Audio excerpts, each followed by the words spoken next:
guys, I'm Nina Zeta, Director of Partnerships at Sidewalker Daily, and today I want to give you some insight on what people on the brand side, me, look for in your Instagram. It's just so you guys who are new to our channel, I work with brands on their influencer marketing, and we also have a community of influencers and travel bloggers on Instagram, Sidewalker Daily, and we find that we are kind of like in this really good sweet spot because we can talk to both sides.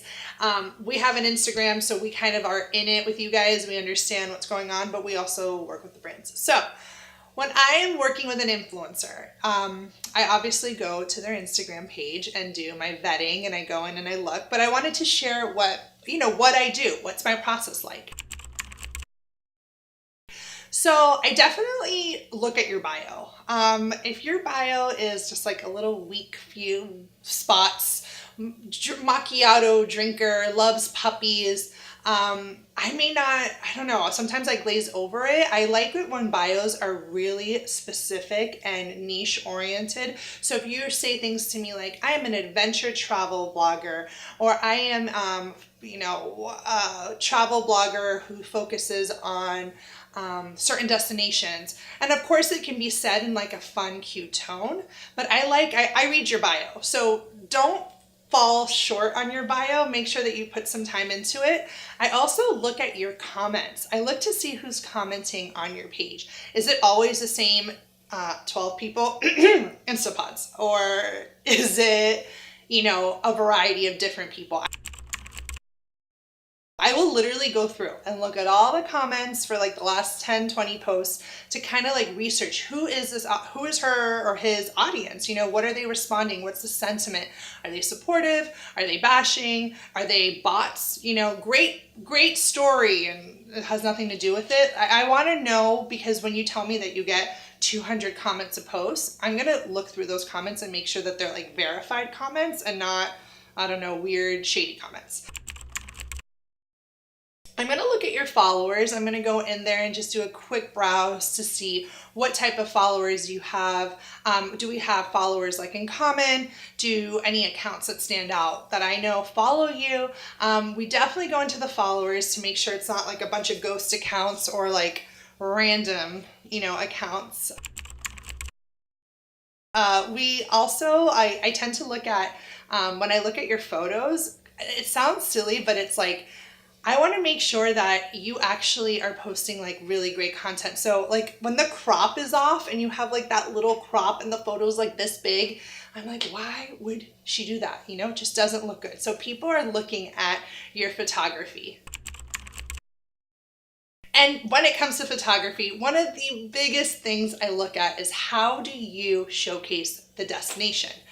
So are the photos like super up close of you? And it's like, let's just say it's taken at a pool and you see like a little corner of the pool, and that pool could be any pool in the entire world. If I'm the hotel and I'm like, oh my gosh, like that photo doesn't even showcase like our amazing pool, I'm not going to be pumped. But if you're a travel blogger that's standing in a certain way, so I see the pool, I see the tiki bar in the back, I have a sense of space, I'm like, yes, like she can showcase, or he can showcase the destination, the sense of space. It's not like these up close. Now, of course, if you're like a fashion blogger, or fashion is like your main niche, and you're trying to mix fashion and travel, I get it if you're up close, but that makes sense because then the fashion brands that you're taking photos of are going to be pumped. But if you're like trying to go down the travel route, then you need to really make sure that you do your job, and your job is to showcase the space. You're a travel influencer. You're a travel blogger. You need to sell wanderlust. So those really up close tight shots, while they may work at here and there, they're not the type of content that people like me want to see, because we want to make sure our client can reuse the post or the content so that they can post it on their social.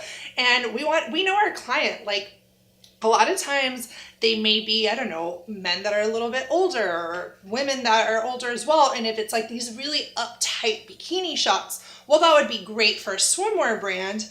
may not necessarily be what someone at a hotel is going to want to post. And I'll tell you, a lot of hotels, unless they're like adults only, one of their big key messages is family, of course, right? Hotels want families to come and book with them. Now, this isn't for all hotels, of course, but I find that a lot of the hotels, you know, family is like a big key message. So if the photo is like really, I don't know, sexual or just not, I don't know, something that doesn't feel like it would do well on our page, we may not post it, and then it's kind of like a dead photo in the water. Also, while we're talking about this, one of the things that comes to mind is like kind of how you position your photos, right? And your brand aesthetic. So if you're using one of those apps like or, you know, the apps that you can Planoly, you can like piece your content, you know, you have a pool shot, you have a desert shot, you have a food shot, whatever it is.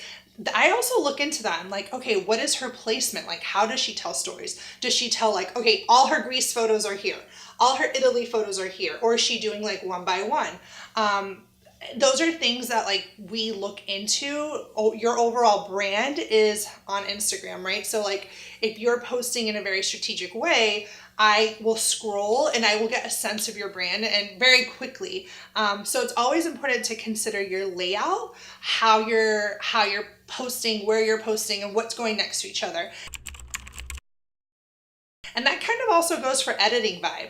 If your edits are like all over the place and your vibe is off, like on the brand side, I'm like, wait, this photo is like really dark and moody. This photo is like super saturated. This photo like just doesn't make sense in the puzzle. I'm like, I don't know if I'm gonna trust her to make content for my client, you know? Because again, it goes back to not wanting to control you. I did a video on ways to know that brands are taking advantage of you. I'll link that below.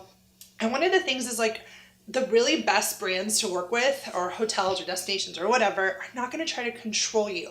So we need to know that whatever you post, like we're not going to have a problem with it.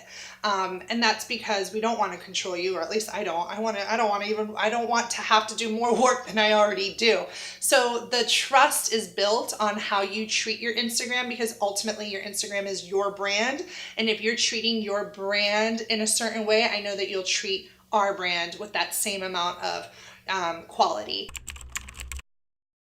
And that goes for your Instagram handle too. I don't think I mentioned that, but I do look at the handle because if it's like, if there's numbers in there, or it's hard to read, or it's like, I don't know, a name that just doesn't sound like a brand, I'll look at that. Because imagine I have to go to the execs at the board of a hotel and be like, so we're gonna send over Tutti Frutti Cutie. I'm like, you know, it's just not to say that those fun names don't resonate and they're fun, but you need to think long term, because your handle is your brand.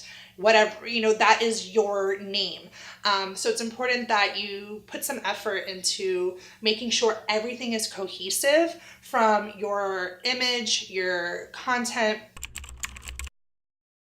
even your stories, your highlights, making sure there's a theme. The best Instagram accounts are the ones that you feel like, oh, this is really easy to navigate. I can see all her highlights for all the different countries, or whatever it is that she's talking about. Highlights on Instagram are definitely something we look at, because it's your stories. We know that you're going to do stories on property. We know you're going to do stories when you're visiting. So if I go through your stories, like I want to watch them. I want to make sure you weren't skinny dipping in, you know, Mykonos at 6 a.m. While that may be fun and part of your overall brand, that may be something that I may consider, and I will send to the client, and I'll be like, just so you know, like check out her stories, because this is what she's posted, and let them make that decision ultimately. But I do go through your stories, I go through your highlights, and be strategic. Remember, people like me are scoping you out. We are dissecting, we are taking a look. You have to be authentic, of course. And if skinny dipping in Mykonos is your thing and you are not going to back, then that's fine. You will find brands that want to work with you. And I would never tell people how to run their account or who or what to be. It's just thinking of your personal accounts as your personal ones and your business ones as your business. If you're treating your Instagram account as a brand, as a business, then it's a little bit different than what you do on your personal off time. So if you guys like hearing about things on the brand side, fuel my fire, like this video, comment, tell me. We have an Instagram, not Instagram, we have, because I've been talking about Instagram, we have a Facebook group that is dedicated to you guys. There's no brands that are in, and you can ask these sort of questions in the Facebook. This video is too long. You can ask these sort of questions in the Facebook group. And if you need a little bit more help, a little bit more one-on-one, I offer one-on-one coaching. I can do an Instagram audit of your account just from giving you the brand perspective. I can look through, tell you the changes you need to make, and I will include the link to that below. Anyways, I will see you guys in the next video.